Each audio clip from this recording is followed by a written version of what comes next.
পাত্রী দেখতে গিয়ে দেখি পাত্রীর ছোট বোন আমার এক্স গার্লফ্রেন্ড। ব্রেকআপের আগে সে বলেছিল আমি তার থেকে বেটার মেয়ে ডিজার্ভ করি। এতক্ষণ লজ্জা পাচ্ছিলাম। এক্সকে দেখার পর পাত্রীকে খুঁটিয়ে খুঁটিয়ে দেখতে লাগলাম। নাক, চোখ, ঠোঁট, হাসি সবই তো এক্সের কাছাকাছি। তাও ধরে নিলাম বড় মেয়ে যেহেতু ছোটটার থেকে বেটারই হবে। পাত্রী আমার পছন্দ হয়েছে। আমি পাত্রীর মা মানে আমার হবু শাশুড়ির দিকে তাকিয়ে বললাম, আম্মা জান, আমি তো পাত্রীর সাথে একটু আলাদা কথা বলতে চাই। আমার কথা শুনে এক্স গার্লফ্রেন্ড আমার দিকে তাকিয়ে মুখ বেঁকছি দিল। পাত্রীর মা ব্রু কুচকে আমার দিকে তাকালেন, তারপর কইলেন, পরান্ডা জুড়াইয়া গেল বাবা, মেয়ের বিয়ের আগেই তুমি আমারে আম্মা জান ডাকলা, লক্ষ্মী পুলা। তখন আমি বললাম, আম্মা জান, আমরা তো বংশীয় ঘরের ছেলে, এমনই আমরা। তখন আমার শাশুড়ি আম্মা বললেন, আহা, জীবন ধন্য বাবা, যাও কথা বলো তোমরা।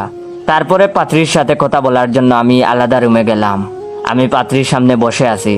পাত্রীর চোখ তুলে আমাকে বার দুয়েক দেখলো, তারপর মিনমিন করে বলল, এভাবে তাকাইবেন না, আমার লজ্জা লাগছে।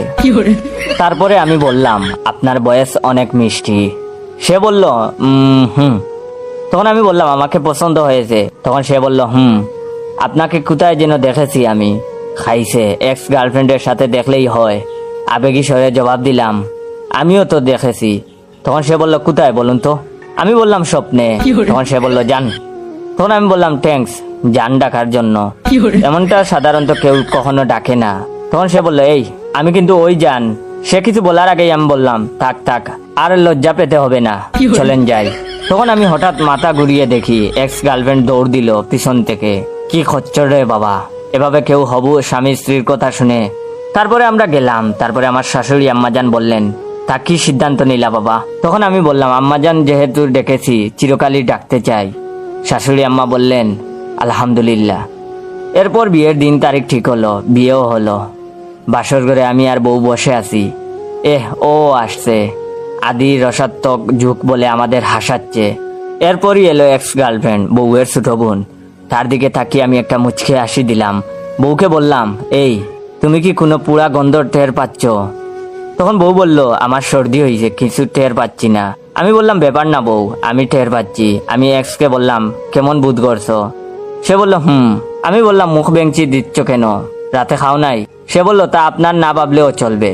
তখন আমি তাকে জ্বালানোর জন্য বললাম, এক কাজ করো, আমাদের একটা ছবি তুলো তো, ফেসবুকে আপ দিব। ছবি তোলার পর বললাম, আমার মাথা ব্যথা করছে, ছবিটা একটু ফেসবুকে আপলোড দাও তো। ক্যাপশনে লিখবা, আমার শিশু বউয়ের সাথে ফার্স্ট সেলফি। তখন সে বলল, ও শিশু, পাগল হইছেন? তখন আমার বউ একটা ধমক দিল তারে, যেটা বলছে সেটা করো বেয়াদব, আজকেই তো বিয়ে হইছে, আমি তো শিশু বউই। তখন সে বলল,